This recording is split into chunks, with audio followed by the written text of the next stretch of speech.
أعوذ بالله من الشيطان الرجيم.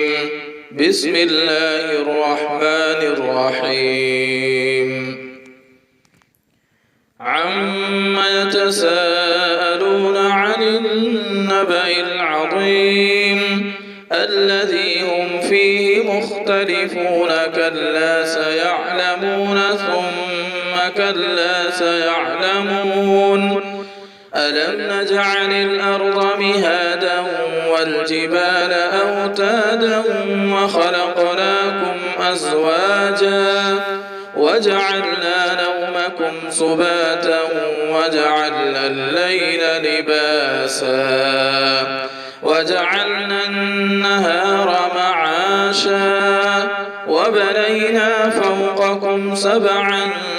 شدادا وجعلنا سراجا وهاجا وأنزلنا من المعصرات ماء ثجاجا لنخرج به حبا ونباتا وجنات ألفافا إن يوم الفصل كان ميقاتا يوم ينفخ في الصور فتأتون أفواجا وفتحت السماء فكانت أبوابا وسيرت الجبال فكانت سرابا إن جهنم كانت مرصادا للطاغين مآبا لابثين فيها أحقابا لا يذوقون فيها بردا ولا شرابا إلا حميما وغساقا جزاء وفاقا إنهم كانوا لا يرجون حسابا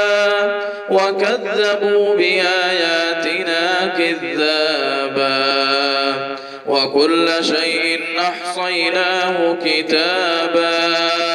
فذوقوا فلن نزيدكم إلا عذابا إن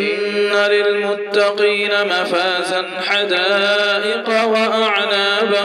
وكواعب أترابا وكأسا دهاقا لا يسمعون فيها لغوا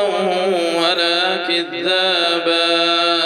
جزاء من ربك عطاء حسابا رب السماوات والأرض وما بينهما الرحمن لا يملكون منه خطابا يوم يقوم الروح والملائكة صفا لا يتكلمون إلا من أذن له الرحمن وقال صوابا ذلك اليوم الحق فمن شاء اتخذ إلى ربه مآبا إنا أنذرناكم عذابا قريبا يوم ينظر المرء ما قدمت يداه ويقول الكافر يا ليتني كنت